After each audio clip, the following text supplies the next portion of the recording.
So clearly, the reason I've gathered you all here for the benefit of our listeners is that as the UN General Assembly meets, once they've gotten over the shock of the bizarre, rambling remarks of the US president yesterday, the primary sort of substantive theme um, uh, really turns to the fate of Palestine and the conflict that is currently engulfing it.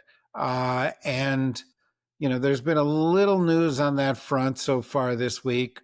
President Trump met with uh, Gulf states yesterday and said he would oppose the annexation of the West Bank, something that I know that many in the region feared might be announced by Bibi Netanyahu when he speaks on Friday. Still could be, of course, since he tends not to listen to anybody. We also had, of course, Trump, on the other hand, not saying anything particularly constructive with regard to Palestine or Gaza yesterday. And we have a number of states recognizing the Palestinian state. In fact, almost every country in the world, with very few exceptions, recognizes the Palestinian state right now. And I think I'd like to start there. Let me start with you, Rula. Um, Given the horrific experiences that have befallen Gaza recently, given the shift in global public opinion, are we at a turning point of any sort uh, in terms of how the world approaches this conflict? Has anything really changed? So I have two answers to that. There's an answer from the point or standpoint of the global south versus the global north. The global south have been very active in trying to use any leverage, including the tools of the laws.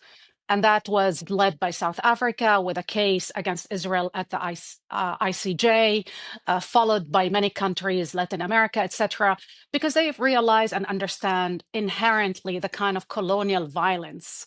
South Africa, many of the Latin American countries were subject to dictatorship. So they saw immediately, in the rhetoric and the actions, the deeds and the words of Israeli leaders, where this was heading. But also they saw something else that I think now everybody sees, which is the complicity of the West, European countries, many of the European countries, the United States, that continue to supply weapons in violation of their own laws, the Leahy Law or international laws that prevent them actually, and should obligate them to stop delivering any kind of weapons after the scenes of the massacres. This is the first genocide that is the most televised, the most documented, and yet there's no action and no reaction from the global north, from Western democracy. It's fascinating that when it comes to the recognition, to your point, the countries that are opposing the recognition, whether Italy, Germany, the United States, are actually the country that are supplying weapons as we speak to Israel. But also in the case of Italy, for example, and Germany, the two countries that committed atrocity against Jews during World War II. In the case of Italy, they went further. They're hosting in their own countries training of Israeli pilots, especially in Sardinia. Hundreds of Israeli soldiers come on holiday there, protected by the police. And this created a fracture in the public opinion. Millions went to the streets in these 2 years across European countries, from England to Madrid to London to Rome, everywhere, because they recognize in the effort of the global south something that actually want to embrace.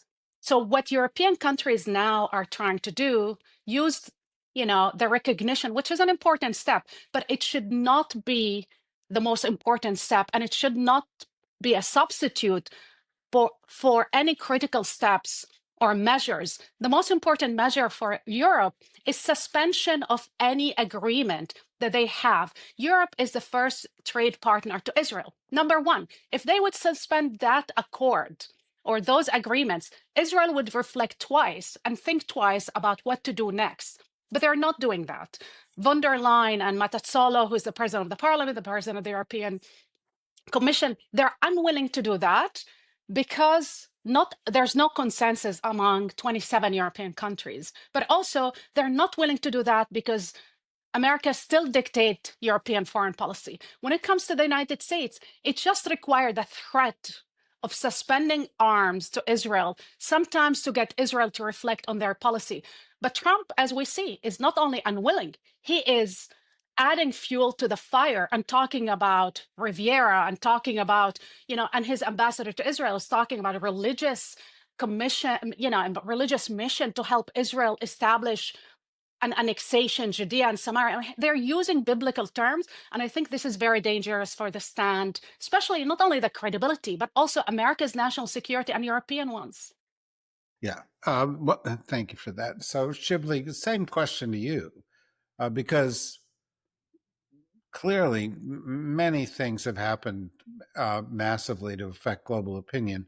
But do you think that any real change is likely? I know you wrote very thoughtfully about this in a July article in Foreign Affairs called "The Promise and Peril of Recognizing Palestine," and I wonder where you think this is headed. Well, I think, I'll layer, in addition to what Rula has said, particularly about the global South and the West, I think there is a profound global shift, including in the West, in public opinion. And I say it's profound. As you know, I do a lot of public opinion polling, and I've been doing it for decades. And I trace it particularly in the US, but I've done also international various stages. And I think there is a profound shift. And I say it's profound. I don't think it's just sort of I sympathize with this and I sympathize with that.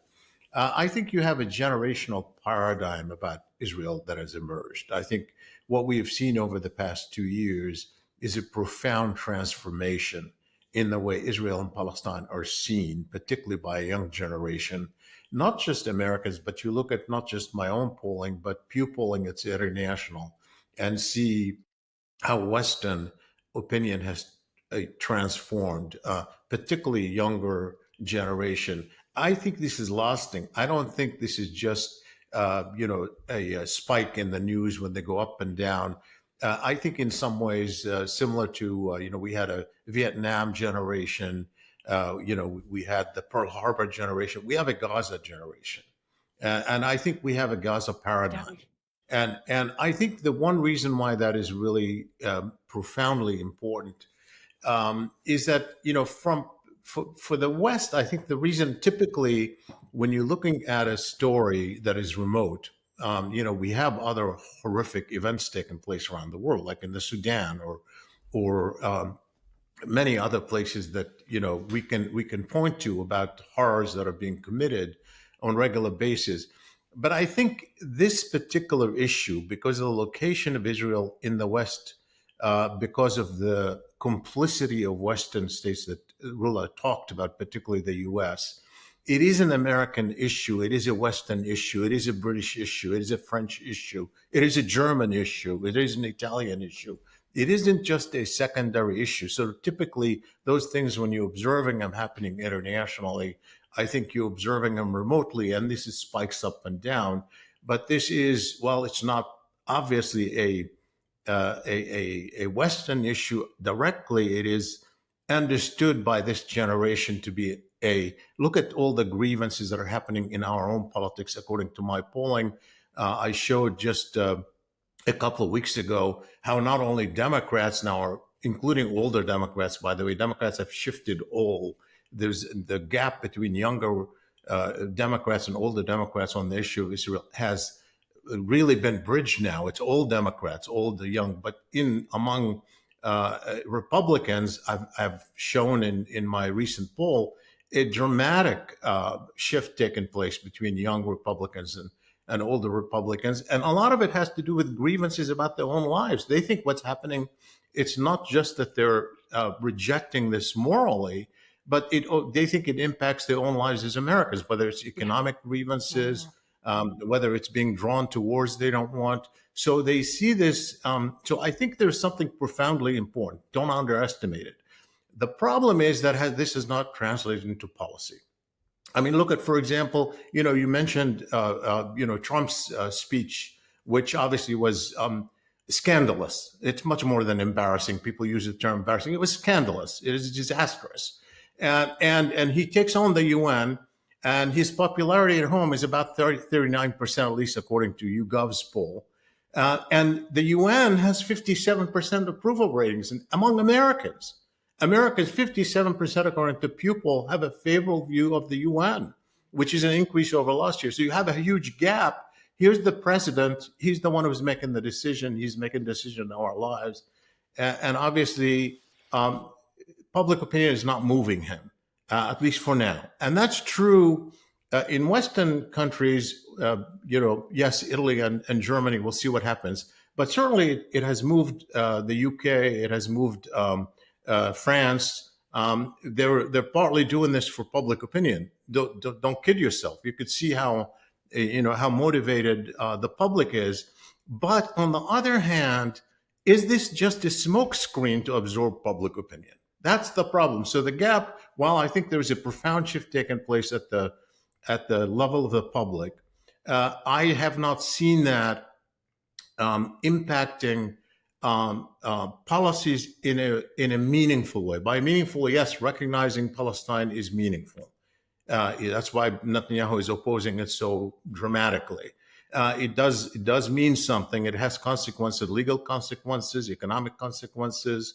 Yes, but is this if you have the international community not able to stop what now many people, if not most, see as genocide or ethnic cleansing underway, and taking no steps to stop it, because the killing is going on every single day despite the protestation of years. If you cannot do that, even now in the moment, how are you going to implement a Palestinian state? And so is this just a meaningless step to absorb, or will the international community follow with more steps? That's the big question.